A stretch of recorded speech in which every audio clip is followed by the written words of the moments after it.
सबसे पहला नवरात्रे का व्रत, नवरात्रे की उपासना सबसे पहले किसने करी थी? भगवान राम। अश्विन के नवरात्रे में भगवान राम ने 9 दिन तक कलश की स्थापना कर लंकाधिपति रावण को मारने के लिए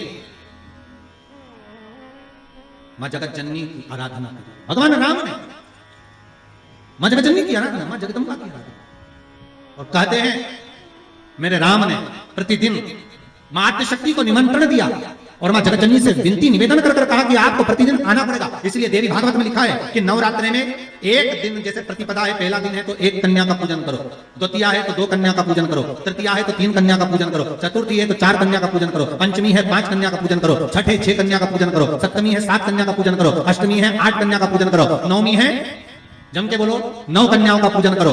और अगर इस तरह से आप पूजन नहीं कर सकते नवरात्रि में, तो 9 कन्याओं का पूजन एक साथ, या तो अष्टमी के दिन या नवमी के दिन कर दो, या मध्य में, बीच में भी आप कर सकते हो एक साथ। पर अगर आपकी कोई कामना है, आपकी कोई इच्छा है, मालूम पड़े, जैसे कई लोग कहते हैं कि हमारी इच्छा है, हमारी वो मकान नहीं बिक रहा, या हमारी वो जमीन नहीं खरीदी जा रही, या हमारी कोई कंपनी नहीं डल रही, या हमारे काम में ये अड़चन आ रही है, तो नवरात्रि में, 4 नवरात्रि में से किसी भी नवरात्रि में आप नियम बना लो कि एक कलश की स्थापना कर एक दिन में 1 कन्या का पूजन कर उसको भोजन कराना, लाल वस्त्र देना, लाल चुनरी देना, दूसरे दिन में 2 कन्याओं का पूजन कर लाल वस्त्र ओढ़ाना, लाल चुनरी देना, तीसरे दिन में 3, चौथे दिन में 4, पांचवें दिन में 5, ऐसे 7-9 दिन तक एक कन्याओं के क्रम को बढ़ाते आप उस पूजन का विधान प्रबल कर सकते।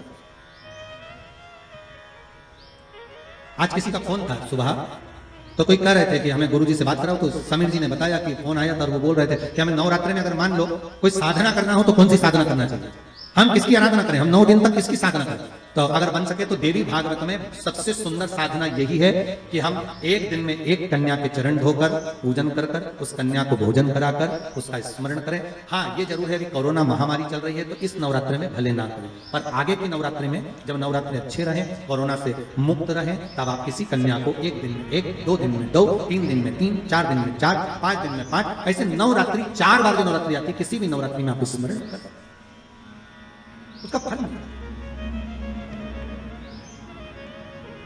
फल हो।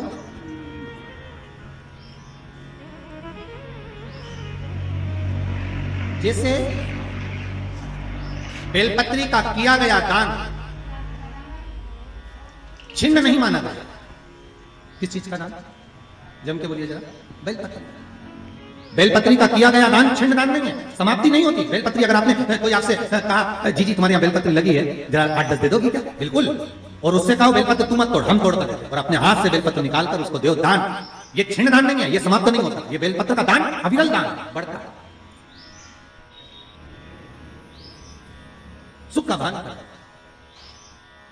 ये छिन्न होने वाला है अभी। हम जजमानों को भी कई बार कहते हैं कि आप लोग तो बड़े धनभागी हो, शिव महापुराण की कथा जैसे अभी इस परिवार में हो रही है, हम तो इनसे भी कहेंगे कि आपके पूर्वजों का कोई पुण्य होगा। साफ सारी पुराणे, सारे शास्त्र 7 पीढ़ी को तार देते हैं। शिव महापुराण के लिए स्कंद पुराण में कहा, ये 71 पीढ़ी को तार देती है।